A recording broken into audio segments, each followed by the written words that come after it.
Oui, Seigneur, ton nom est véritablement excellent. Tu étais, tu es, et tu seras pour toujours. Tu tiens l'univers tout entier entre tes mains. Et nul ne peut résister à tes décrets. Tu es Dieu. Tu es Seigneur. Et tu es le Seigneur des Seigneurs. Nous bénissons ton nom. Seigneur, nous voici encore à tes pieds. Fais ton œuvre au milieu de nous. Et que ton esprit se répande.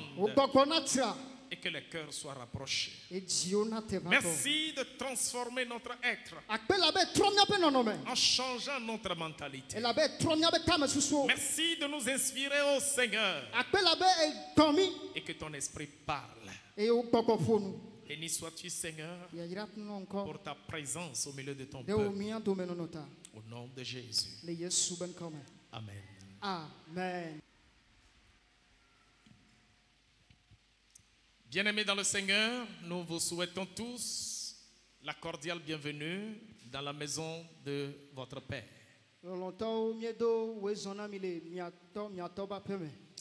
Nous sommes fiers de vous accueillir encore ce dimanche dans la présence de Dieu. Et nous saluons également tous ceux qui nous suivent de près ou de loin. L'Éternel est bon et sa bonté demeure avec tous ceux qui le craignent. Et tous ceux qui ont expérimenté ou ont goûté la vie de Dieu trouvent toujours que l'Éternel est bon. Est-il bon pour toi? Si c'est le cas, lève ta main droite là où tu es et dis-lui merci Seigneur. Tu es bon. Merci Seigneur, car tu es bon. Amen. Amen. Mais oui, le Seigneur est bon. Mais oui, le Seigneur est bon. Il a fait pour nous des merveilles. merveilleux. Mais oui, le Seigneur est bon. Alléluia. Mais oui, le Seigneur est bon. Il a... Alléluia.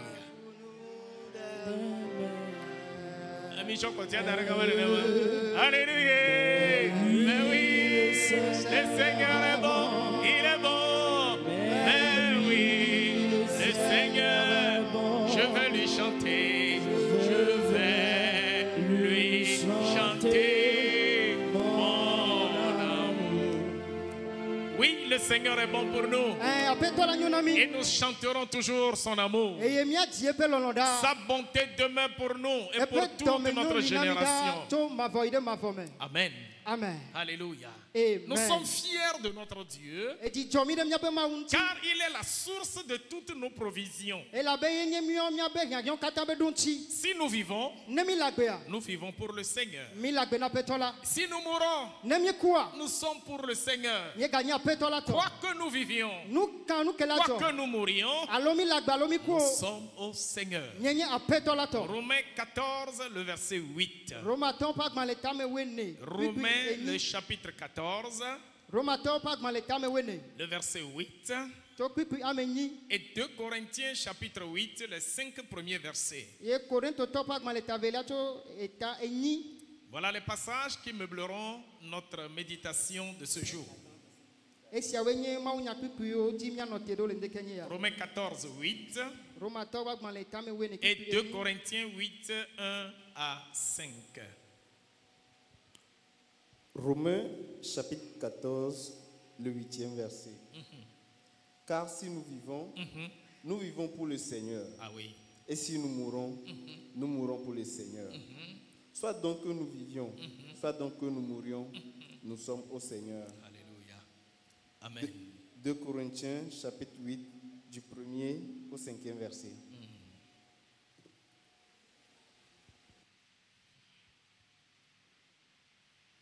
2 Corinthiens chapitre 8, du 1er au 5e verset. Nous vous faisons connaître, frères, la grâce de Dieu qui s'est manifestée dans les églises de la Macédoine. Au milieu de beaucoup de tribulations qui les ont éprouvées, leur joie débordante et leur pauvreté profonde ont produit avec abondance de richesse, libéralité de leur part. De riche libéralité de leur part. Excusez. Oui, allez-y. Ont produit avec abondance de riche libéralité de leur part. Ils ont, je l'atteste, donné volontairement selon leurs moyens et même au-delà de leurs moyens. Voilà. Nous demandons avec de grandes instances la grâce de prendre part à l'assistance destinée aux saints. Et non seulement ils ont contribué comme nous l'espérions, mais ils se sont d'abord donnés eux-mêmes au Seigneur. Ils se sont d'abord donnés eux-mêmes au Seigneur. Puis à nous, par la volonté de Dieu. Par la volonté de Dieu. Amen. Amen. Romatɔwo ƒe agbalẽ ta 8 le kpekpea me nyi. Elabena ne míele agbe la, míele agbe na Aƒetɔ la. Eye ne míeku la, míeku na Aƒetɔ la. Azɔ ne nye míele agbe alo míeku la, Aƒetɔ la tɔ míenye. Korintotɔwo ƒe agbalẽ 2 ta me nyi, kpukpui gbã yi ɖe 5. Ke nɔviwo, míana mianya Mawu ƒe amenuveve si wòna le Makedonia hamewo me. Elabena xaxame dodokpɔ geɖe me woƒe dzidzɔ ƒe agbɔsɔsɔ fũu kple woƒe ahedada si ŋusẽ la gbãgbo le woƒe dzimekɔkɔ ƒe kesinɔnuwo me. Elabena mele ɖase ɖim bena woawo ŋutɔwo lɔ̃ na nu faa ale si woate nui eye wona nu ale si woate nui hã eye wotsɔ nuxɔxlɔ̃ geɖe ɖe kuku na mí be yewoakpɔ gome le ame kɔkɔewo subɔsubɔdɔ ƒe amenuveve kple hadede me eye menye ale si míekpɔ mɔ la ɖeɖe ko o ke boŋ wotsɔ wo ɖokui na Mawu gbã kplakpe míawo hã to Mawu ƒe lɔlɔ̃nu me. Amen. Amen. Amen. Amen. Je voudrais que tu fasses cette déclaration à ton frère et à ta sœur à côté de toi avant que nous n'avancions. Si tu vis, c'est grâce au Seigneur. Si tu meurs, meurs dans le Seigneur. Car quoi que tu vives, quoi que tu meurs, tu appartiens au Seigneur. Amen. Amen. Bien-aimé dans le Seigneur. Il y a certaines choses que nous avons besoin non seulement de comprendre, mais d'attacher à nos cœurs.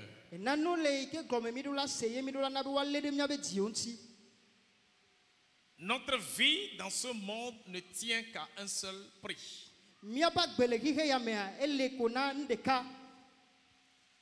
Car nous ne sommes pas comme ceux-là qui ne connaissent pas Dieu.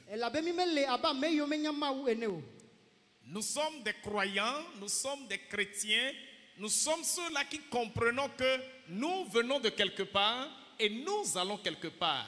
Du ciel nous venons et au ciel nous retournons.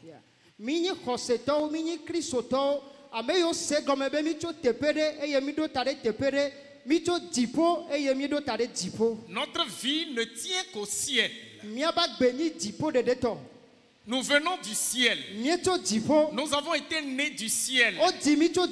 Nous avons été régénérés par l'esprit du ciel. Et nous appartenons au ciel. Dieu est notre Père. Jésus-Christ est notre grand frère. Et l'Esprit de Dieu habite en nous. La vie que nous avons en nous, elle ne dépend pas de nous-mêmes.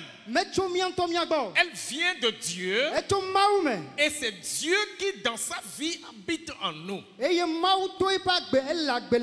Ainsi si nous vivons, nous savons que nous vivons avec Dieu.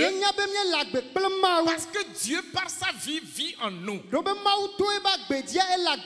ressentons Dieu tous les jours en nous. Nous nous déplaçons avec Dieu. Et nous revenons avec Dieu. Car sa vie coule en nous. Sa vie demeure en nous. Alléluia. Amen. Et cette vie de Dieu en nous est une vie invincible. Rien n'a domination sur cette vie. Et c'est cette vie qui demeure en toi.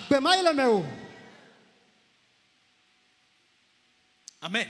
Amen. Même la mort n'a de pouvoir sur cette vie. Car cette vie était enterrée. Elle a fait 3 jours dans la tombe. Mais le 3e jour, la vie a repris. La vie est revenue. Et la vie est ressuscitée. Et la vie demeure. Et quiconque vient à cette vie ne mourra jamais. Alléluia. Amen. Tu as la vie de Dieu en toi. Si nous vivons, nous vivons pour le Seigneur. Et s'il advenait que notre corps nous quitte et qu'on appelle cet être-là mort, nous mourrons pour le Seigneur. Nous vivons pour lui et nous mourrons pour lui. Si nous vivons, nous sommes pour lui. Si nous mourons, nous quittons pour lui et nous allons chez lui. Quoi que nous vivions et quoi que nous mourions, nous appartenons à une seule personne, Jésus-Christ. Qu'est-ce que cela veut dire? Bien-aimé dans le Seigneur, la vie du chrétien n'a de sens que lorsqu'elle est véritablement rattachée à Christ.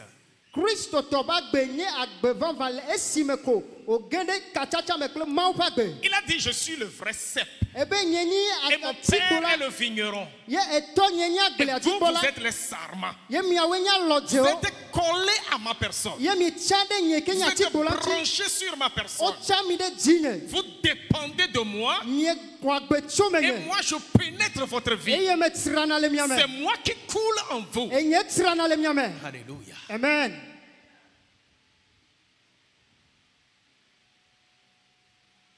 Et lorsque vous vous couchez, la vie de Dieu est là. Lorsque vous dormez, elle continue de circuler. Et lorsque vous vous réveillez, la vie là est là.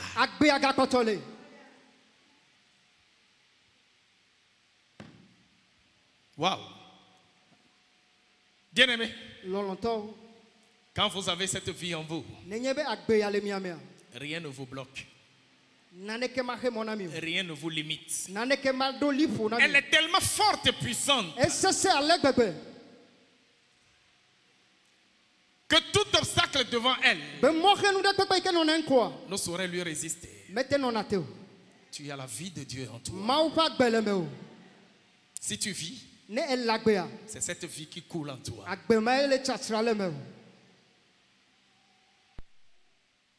Et la vie de Dieu est actionnée par l'Esprit de Dieu. Elle est puissante par la force du Saint-Esprit. C'est pourquoi dans Romains encore il est dit, si l'Esprit de celui qui a ressuscité Jésus-Christ d'entre les morts habite en vous,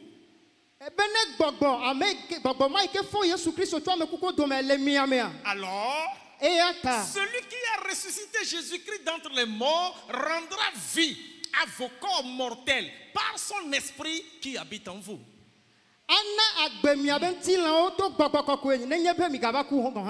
Alléluia. Amen. Alléluia. Amen. Oh, la vie de Dieu, je l'aime. La vie de Dieu qui coule en moi. Alléluia. Amen. Romains 8, verset 11. Il dit, et si l'esprit de celui qui a ressuscité Jésus d'entre les morts habite en vous, celui qui a ressuscité Christ d'entre les morts rendra aussi la vie à vos corps mortels par son esprit qui habite en vous.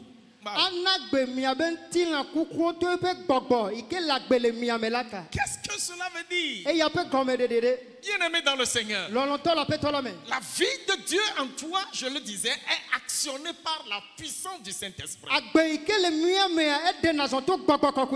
Lorsque tu es fatigué, lorsque le corps se devient faible, l'Esprit de Dieu vient et redonne la vie à ce corps, redonne la vigueur à ce corps. Ainsi, lorsque tu es fatigué, lorsque tu es affaibli, une force extraordinaire te régénère, te récupère et te vivifie. La vie de Dieu. Et même s'il arrivait que tu es complètement assommé et même à demi-mort, quelqu'un te ressuscite. Quelqu'un te ravit. Quelqu'un te ramène. C'est l'Esprit de Dieu qui actionne la vie de Dieu. Et lorsqu'il arrive que tu es même enterré, l'Esprit de Dieu veille sur ta tombe. Il veille sur ta tombe. Lorsque la trompette sort, à partir de ce moment, il te ressuscite. Il te réveille. La vie de Dieu. Lorsqu'elle tombe quelque part où se trouvent des ossements desséchés, la vie revient, la chair reprend et le sang recoule. La vie de Dieu. Tu as la vie de Dieu en toi. Alléluia. Amen. Si nous vivons pour le Seigneur. Et nous devons apprendre à véritablement vivre pour le Seigneur. Et non vivre pour nous-mêmes. Et non vivre pour quelqu'un d'autre. Et non vivre pour autre chose. Si nous vivons pour le Seigneur. Nous appartenons au Seigneur. Nous dépendons du Seigneur. Bien-aimé. Cela ne sert à rien de venir s'asseoir tous les dimanches dans un temple à l'église. Comme chrétien. Et ne pas vivre pour le Seigneur. Non, ça ne sert à rien.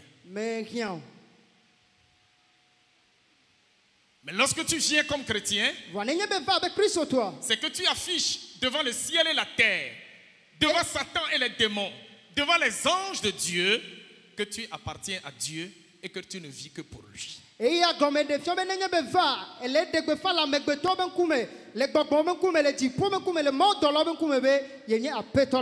dois alors disposer toute ta personnalité pour celui-là et celui-là seul. Tu ne dois pas paraître chrétien et être autre chose dehors. Ça s'appelle une dualité ou bien une duplicité de vie.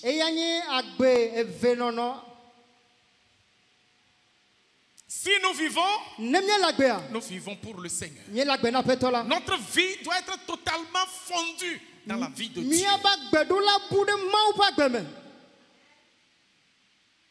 Nous devons à tous égards refléter cette vie que Dieu a déposée en nous. Loin de la corruption.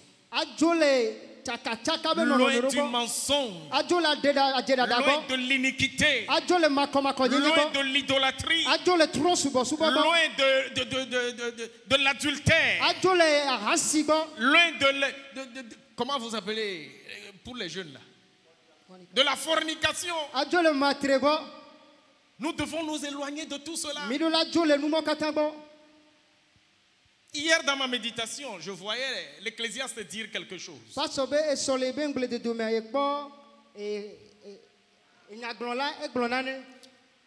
Je crois qu'il a raison. Il dit Dieu a donné tout à l'homme afin que la vie lui soit facile. Mais malheureusement, l'homme cherche toujours des raccourcis. Il dit l'homme cherche toujours des raccourcis.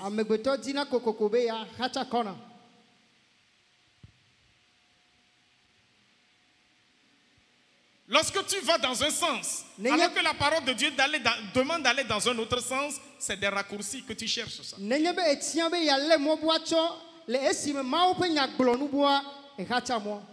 Je ne sais pas ce que cela te coûte de disposer ta vie pour Dieu et pour Dieu seul.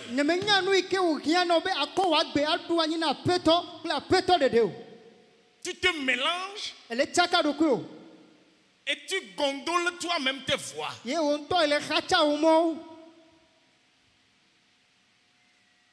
Tu joues à l'hypocrisie. Et tu continues dans le mensonge. Tu trompes qui au juste? Dieu est plus grand que toi. Change de mentalité et ramène ton cœur à Dieu. Nul ne saurait mentir à Dieu. Dieu est plus grand que toi. Si nous vivons pour le Seigneur. Apprenons à vivre vraiment pour le Seigneur. Quoi qu'il arrive, et quel que soit où nous nous trouvons, Dieu te veut pour lui et pour lui seulement. Dieu veut gagner toute ta personne et dominer sur tout ton cœur.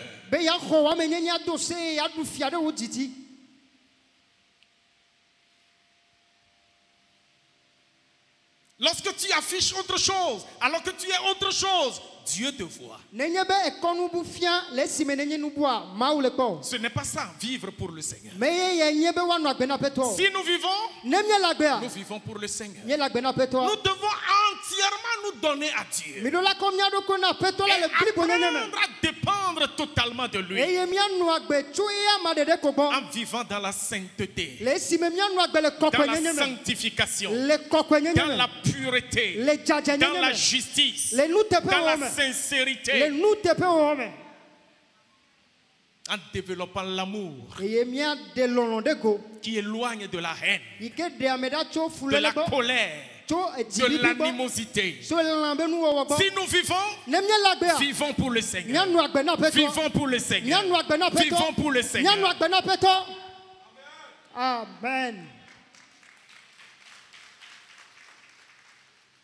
Bien-aimé, Dieu veut avoir dans ce monde des gens qui soient pour lui des propriétés exclusives, exclusivement pour lui. Amen. Et pour lui seul.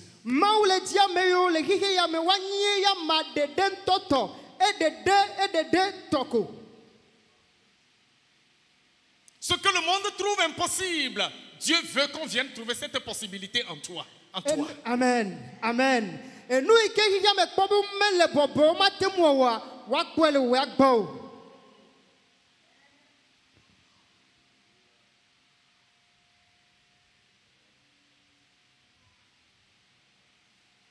sinon, où est Christ? Où serait Christ encore?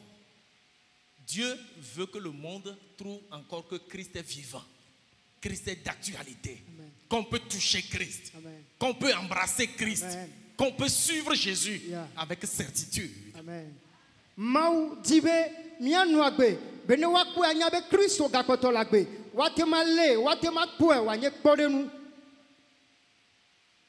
Que ta vie soit totalement soumise à la vie de Dieu.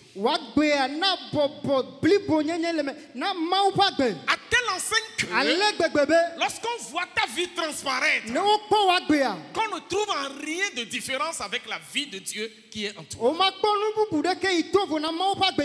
Lorsqu'on voit la vie de Dieu et qu'on te regarde, on voit que vous êtes les mêmes. C'est ça le chrétien. Si nous vivons pour Dieu. Nous vivons pour le Seigneur.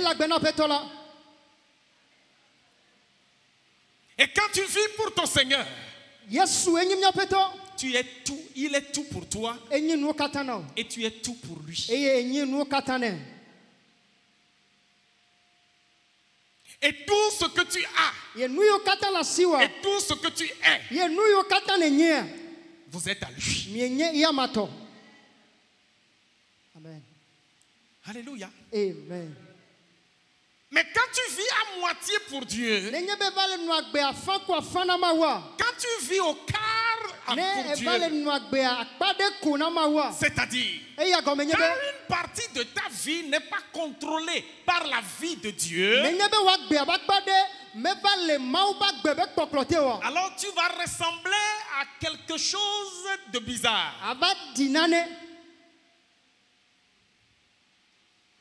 C'est-à-dire, tu vas ressembler à une figure dans laquelle on peut lire à la fois humain, animal, moustique, lézard, quelque chose de bizarre. C'est-à-dire,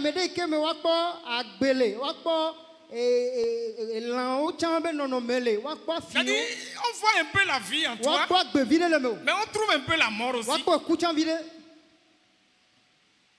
Vous imaginez la personne là?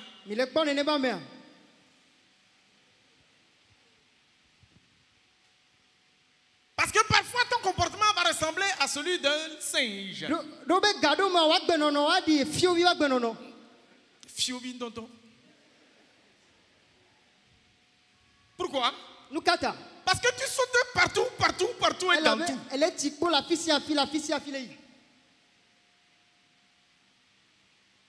Et parfois, quand on te regarde dans ton comportement, tu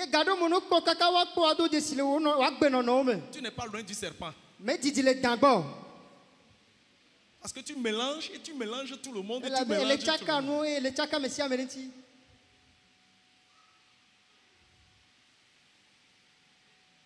Reviens au Seigneur.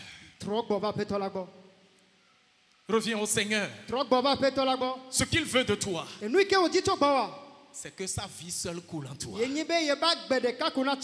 Si nous vivons, vivons pour le Seigneur. Vivons pour le Seigneur. Il veut que sa vie coule en toi. Cette vie qui ne ressemble à rien. Cette vie qui n'est comparable qu'au ciel. Cette vie qui ne reflète que la lumière. Cette vie qui ne révèle que la gloire de Dieu. C'est cette gloire qui est déposée sur toi. Ne la mélange pas avec les ténèbres.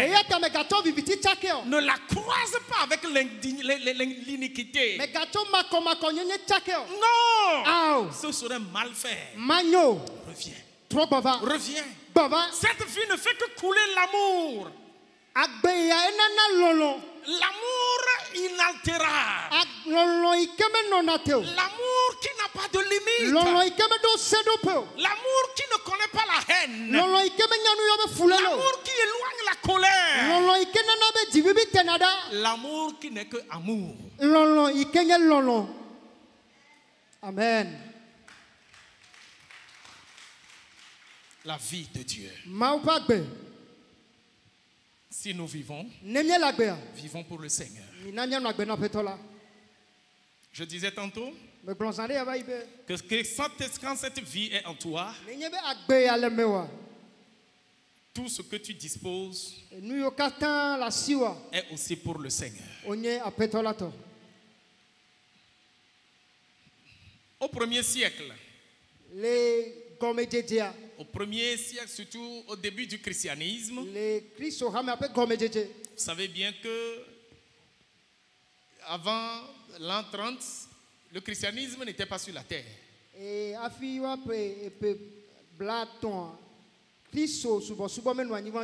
Jésus était venu et il est reparti autour de l'an 33 de notre ère. Et lorsqu'il est parti, 10 jours après, il a envoyé le Saint-Esprit. C'est ce que nous appelons la Pentecôte. C'est ce jour-là de Pentecôte que l'église chrétienne est née sur la terre. Avec la première église qui est composée de 120 personnes. Et c'était à Jérusalem. Et cette communauté s'est agrandie. En ce jour même, quand Pierre a prêché,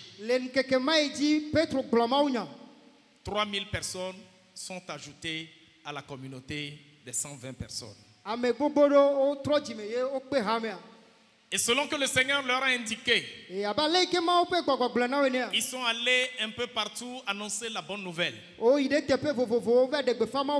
En Samarie, en Galilée, en Corinthe, en Philippe, en Macédoine, etc.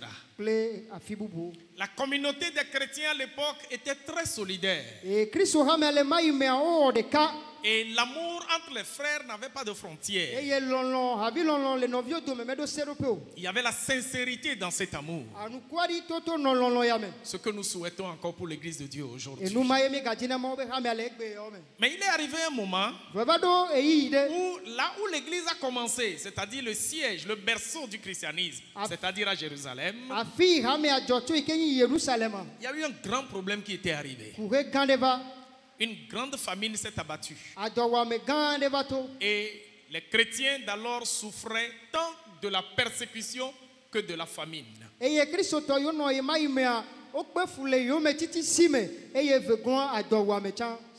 surtout, les veuves que l'Église prenait en charge à l'époque souffraient cruellement de nourriture.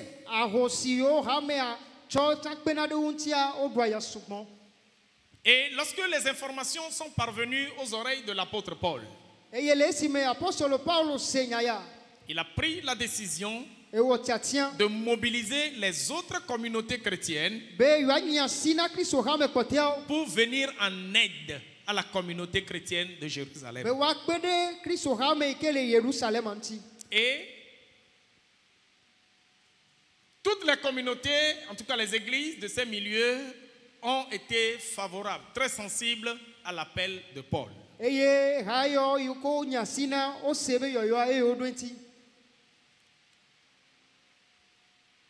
En ces débuts-là, c'était de cette manière que se faisaient les dons, tant dans la communauté locale que dans la communauté à aider. Les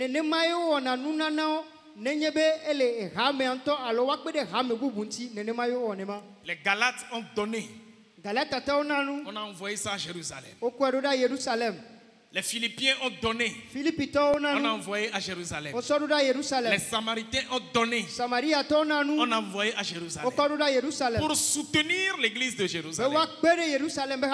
Et maintenant, Paul était en train d'envoyer un de ses collaborateurs, en la personne de Tite, vers l'église de Corinthe. Et en l'envoyant, il lui a donné une lettre qu'il doit faire lire à la communauté corinthienne. Et voici une partie de cette lettre qu'il leur a adressée, dont l'objectif était de les sensibiliser, de les mobiliser à faire davantage que ceux dont il donnait l'exemple dans le courrier.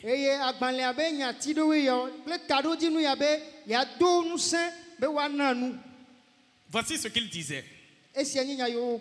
Nous vous faisons connaître, frères, la grâce de Dieu qui s'est manifestée dans les églises de la Macédoine. Il donnait l'exemple des églises de la Macédoine aux Corinthiens. Et il leur fait comprendre que cette église traversait 3 grandes difficultés avant de faire son don.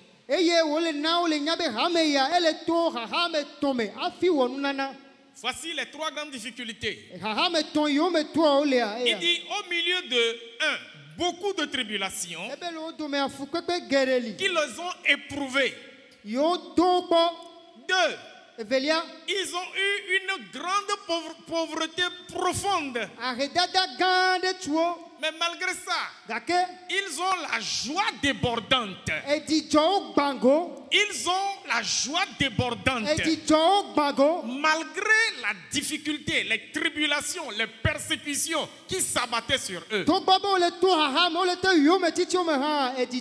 C'est-à-dire, c'est des gens qu'on bousculait à cause de leur foi. On les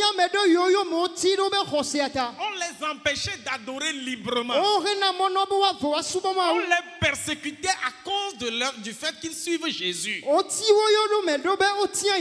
Et par ailleurs, ils ont une pauvreté profonde.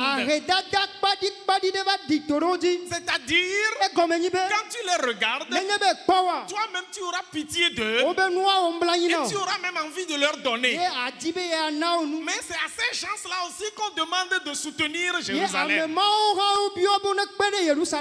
Et il dit, quand ils ont appris ça, ils ont eu une joie débordante de ce que eux aussi, malgré leur état, malgré leur situation, on les a sollicités aussi pour soutenir d'autres personnes. Bien-aimés, si vous étiez à la place de ces Macédoniens là, avec une pauvreté comment profonde, c'est-à-dire galère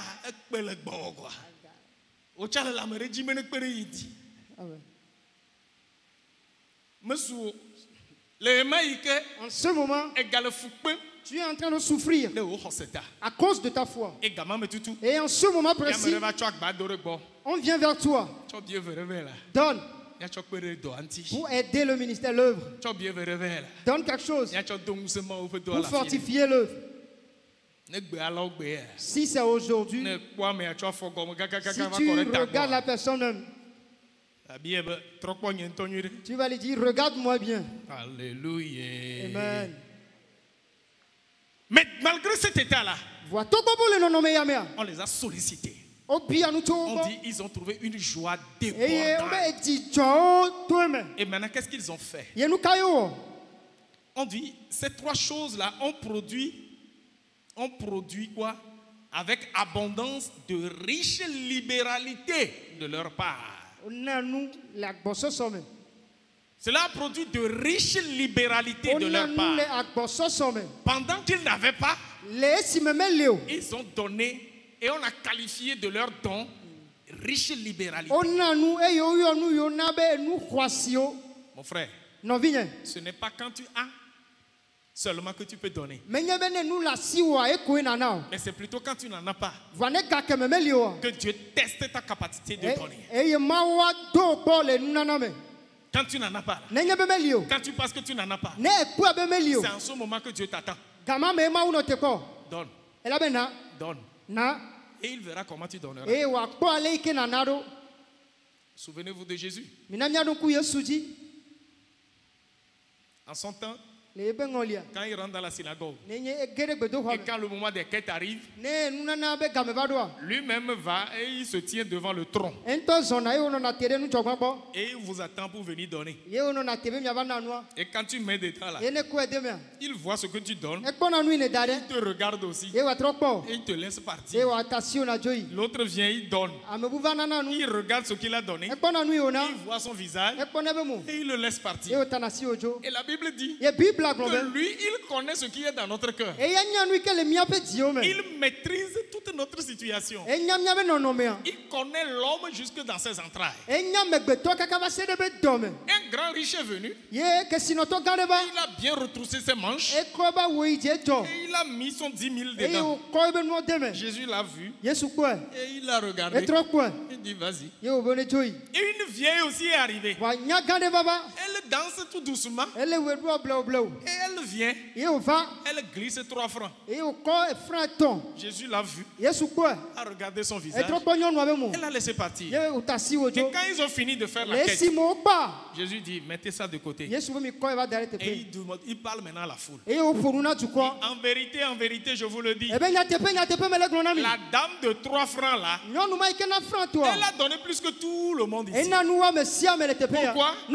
Il dit, ce qu'elle a, tout ce qu'elle dispose, elle a pris le meilleur dedans. Et c'est ça elle est venue donner. Pourquoi? Parce qu'elle me connaît et elle comprend le royaume des cieux. Et elle sait que ce qu'elle est en train de faire, ce n'est ni pour vous qui êtes ici, ce n'est ni pour elle-même, mais c'est pour le ciel. Alléluia. Elle s'est donnée à Dieu et ça n'a pas empêché qu'elle donne le meilleur d'elle-même. C'est pourquoi je vous dis, elle a donné plus que vous tous.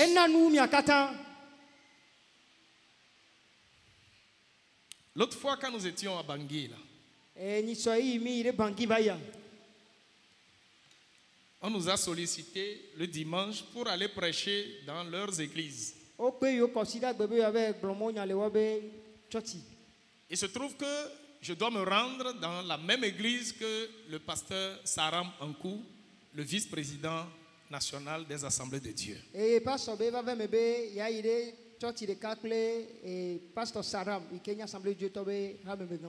lui ai dit, tu es mon grand frère. C'est toi qui dois donner le message. Tu ne seras pas là, moi je vais aller prêcher. Il dit non, mais tu peux prêcher aussi. Il dit non. Tu es le grand frère, donne le message. Et il prêchait. Je suis allé avec lui, avec un ancien ministre qui est député maintenant. Et dans son message, à un moment donné, il demande aux fidèles que le moment des quêtes va arriver tout à l'heure. Que peut-être lui va donner 2000 francs.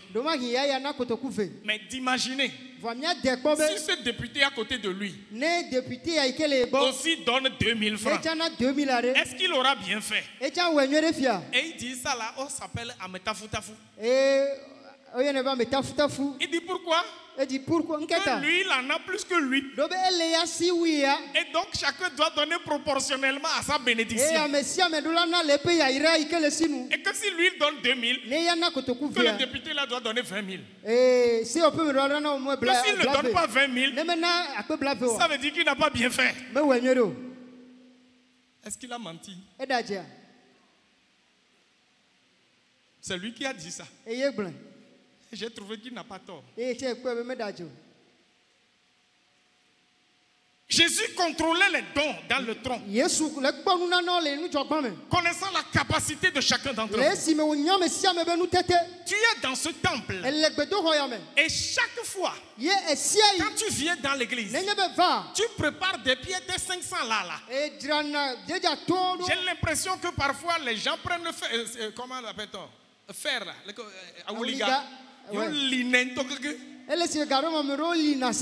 et tu l'empoches. Et quand le moment vient, et les MC ont l'habitude de dire sortons ça, on va bénir. Tu sors ça toi-même comme si tu as vraiment quelque chose. Et on prie, toi aussi tu pries. Et on dit de bénir, toi aussi tu bénis. Et on dit d'aller donner. Et tu danses, tu viens donner. Jésus est là-bas à côté du trône. Il voit ce que tu donnes. Alors qu'hier, tu n'avais pas de boulot. Tu donnais 500. Aujourd'hui, tu as le boulot. Tu gagnes ton salaire. Et tu donnes 500. Et tu crois que tu fais quelque chose. Tu n'as rien fait. Il y a des gens, ce qu'ils donnent depuis leur conversion, c'est ce qu'ils donnent jusqu'à présent. Et ils n'ont même pas honte. Ils sont tranquilles. Vous savez quoi? Le degré de ton don est égal au degré de comment toi-même tu t'es donné à Dieu.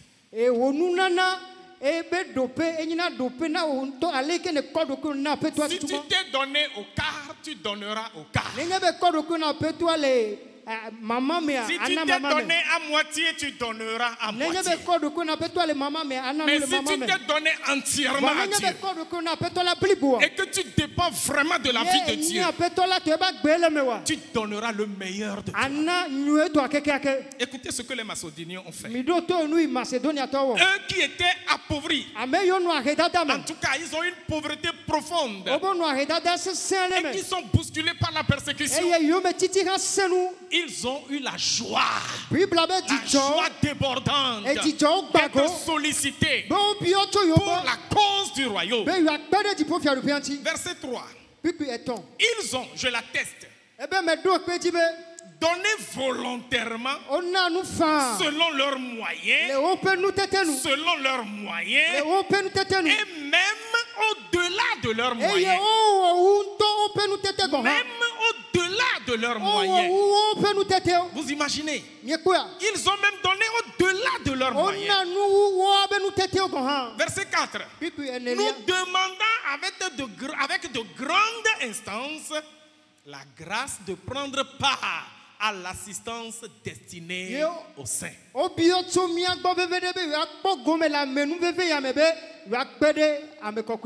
Et non seulement ils ont contribué comme nous l'espérions, mais ils se sont d'abord donnés eux-mêmes au Seigneur. Ils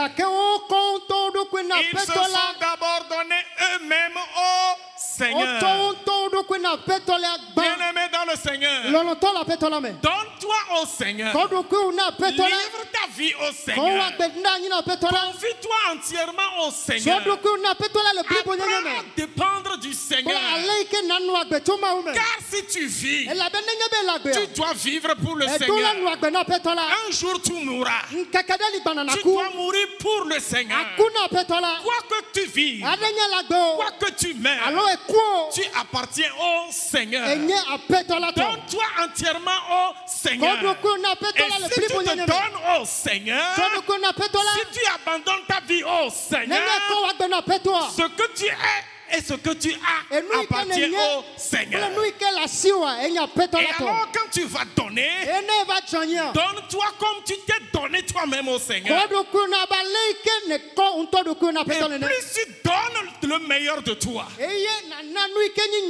plus Dieu élabore beaucoup de choses devant toi. Plus Dieu va frayer le chemin devant toi. Plus Dieu va dégager des blocages devant toi. Alléluia. Aujourd'hui, nous parlons de dîmes. En réalité, c'est le minimum. C'est le minimum des dispositions financières que Dieu a établies pour son peuple. Dieu ne veut pas seulement ta dîme, mais Dieu veut le meilleur de toi. Car ta vie appartient à Dieu. Et tu dois dépendre de Dieu. Tu dois vivre pour Dieu. Et tu dois donner l'exemple. Tu dois faire comme la dame, la veuve. Des gens qui se sont vraiment donnés au Seigneur, bien que leur situation matérielle et financière n'était pas gaie, ils ont donné même jusqu'au-delà de leurs moyens. Qu'est-ce que toi tu donnes? Lorsqu'il est question de contribuer à la cause du royaume, qu'est-ce que tu donnes? Qu'est-ce que tu mets dans le tronc? Si tu ne donnes rien qui te coûte, tu n'as pas encore donné. Le meilleur don, c'est le don que tu déposes et que tu ressens en toi. Tu sais que quelque chose est sorti de toi. C'est ça Dieu rencontre. C'est ça Dieu récompense. La veuve de Zarepta. La veuve de Zarepta, elle n'avait qu'un peu de pain, un peu de farine et un peu d'huile. Elle a dit, dans cette famine, monsieur le prophète, c'est ce qui me reste. Je prépare ça. Mon fils et moi, on va manger. Et après, nous n'attendrons que la mort. Parce qu'il n'y a plus rien. Mais le prophète dit, madame, avec ton orphelin, je vous ai bien compris. Mais oubliez-vous d'abord. Préparez ça là. Donnez-moi à manger. Et après on verra.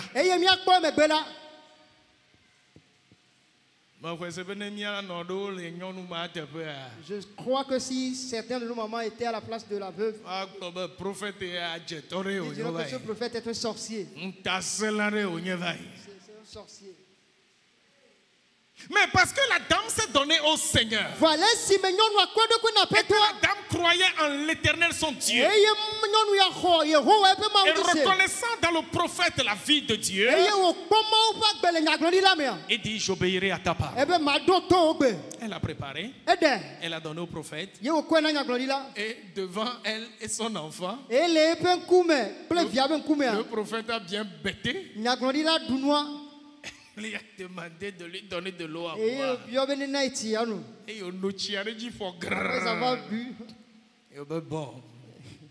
Maintenant, apporte ta cruche. Il dit à compter d'aujourd'hui.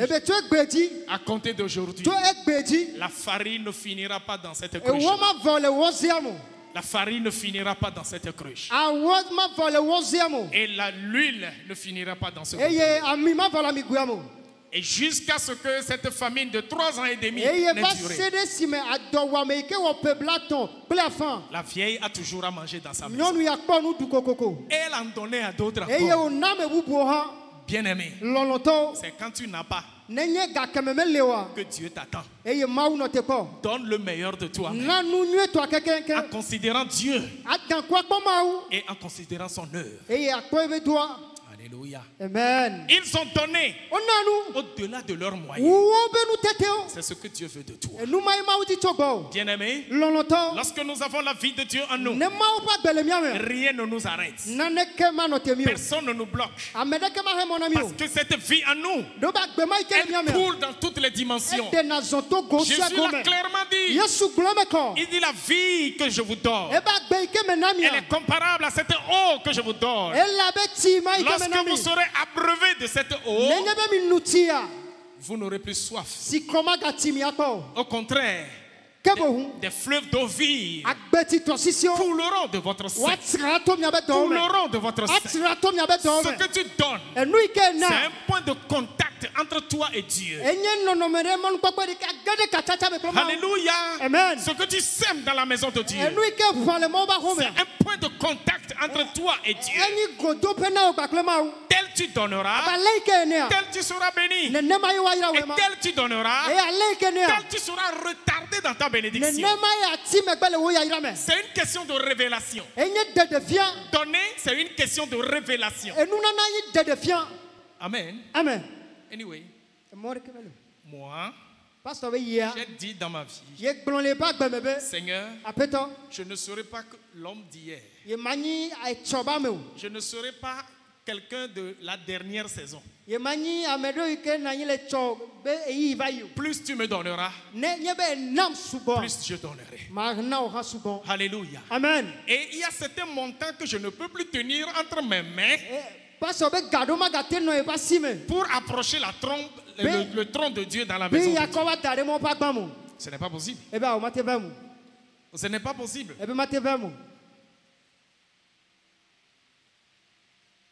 Avant, je donnais 100 francs. Lorsque j'étais élève. Devenir étudiant, je donnais 200. Parce que nous bénéficions des aides. Au gazette à tous les misères. Étudiants. Où sont les étudiants? Vous avez les aides? Oui. Et quand vous avez les aides là, vous venez donner? Vous donnez vraiment? Vraiment, vraiment. Ah. Alléluia. Amen. Maintenant, des aides, après, on commence par travailler. Et quand j'ai commencé par travailler, mon premier salaire était 15 000 francs par mois. J'enlevais naturellement 1500 comme la dîme. Il restait 13 500. Je payais mon loyer et l'électricité à 5 500. Et je m'organise pour donner au moins 300 par dimanche. Et il y a certains dimanches, je fais l'effort de donner 500 moi aussi. Et le jour-là, je dis, et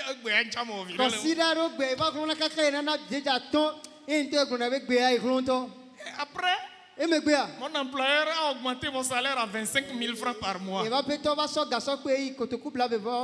J'ai dit, bon, maintenant les 500 seront réguliers. Donc, chaque dimanche, au moins, je venais avec les 500. Avec 25 000 francs de salaire.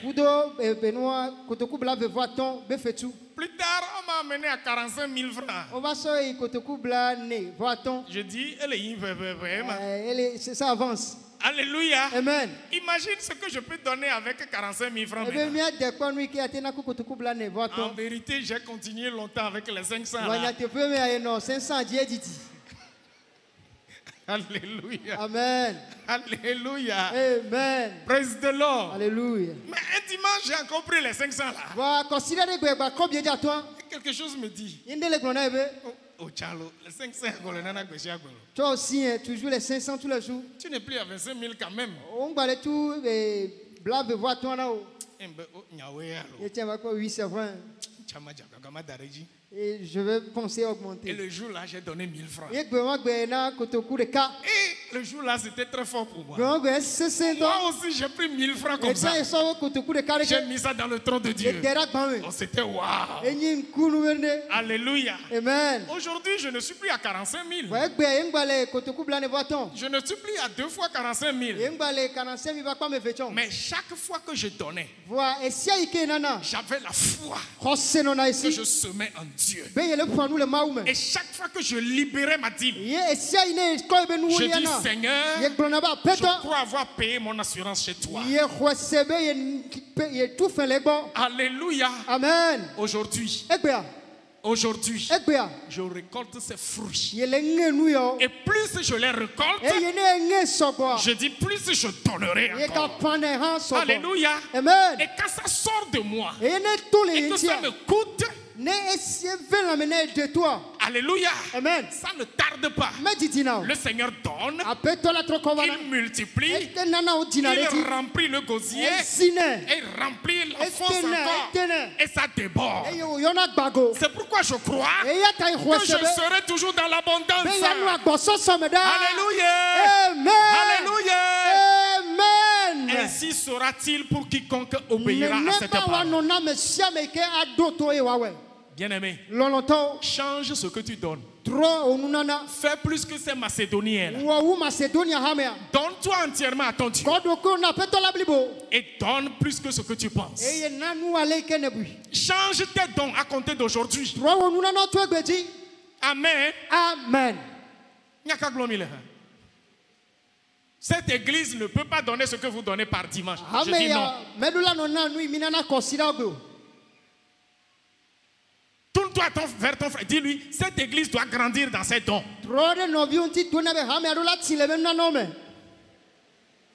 Et puis l'église, ce n'est personne d'autre. Hein? Donc dis-lui, tu dois changer dans tes dons.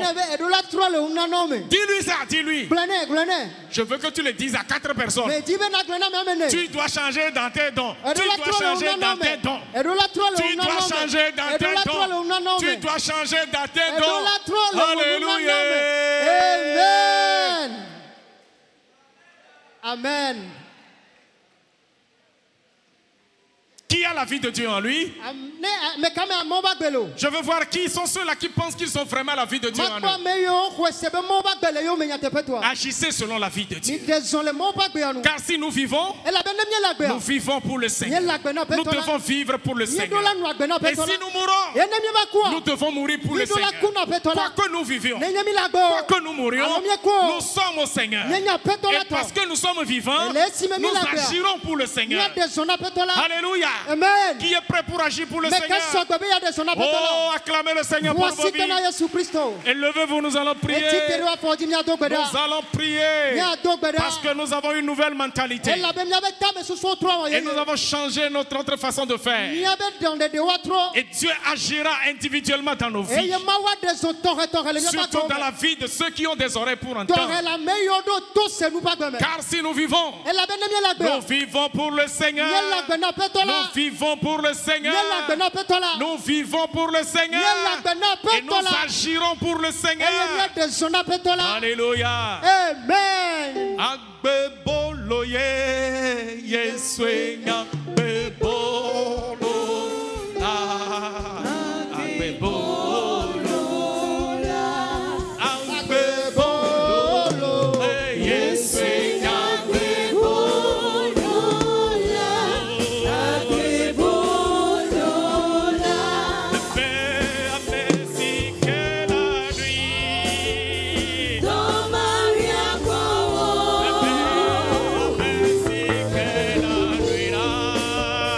Como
Seigneur. Dis-lui, Seigneur, à toi j'appartiens.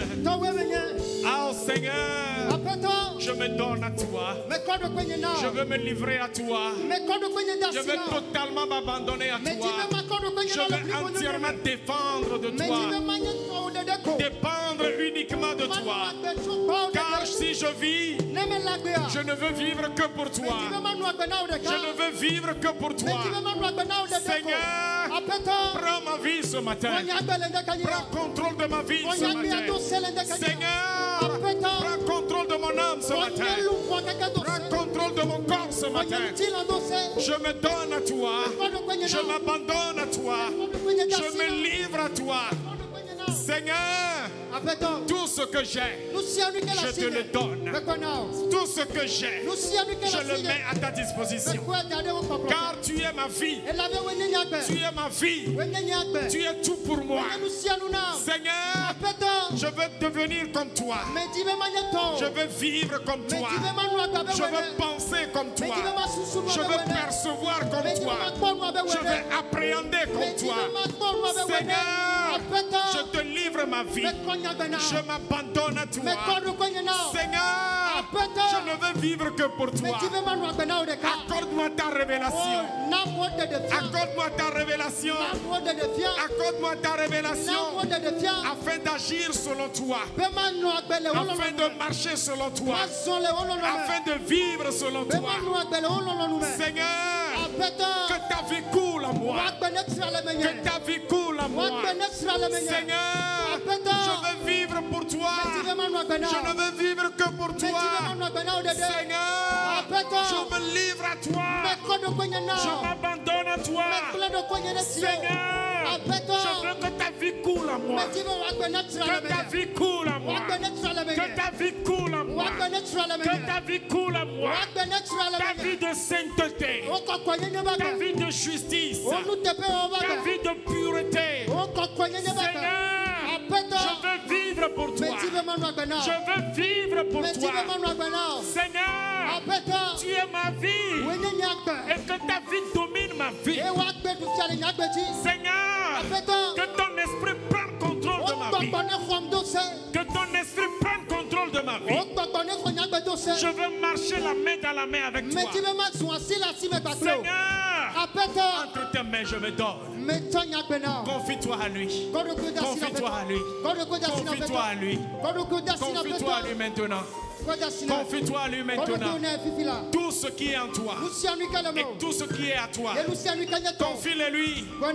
Confie-le lui afin qu'il prenne contrôle. Oh, alléluia.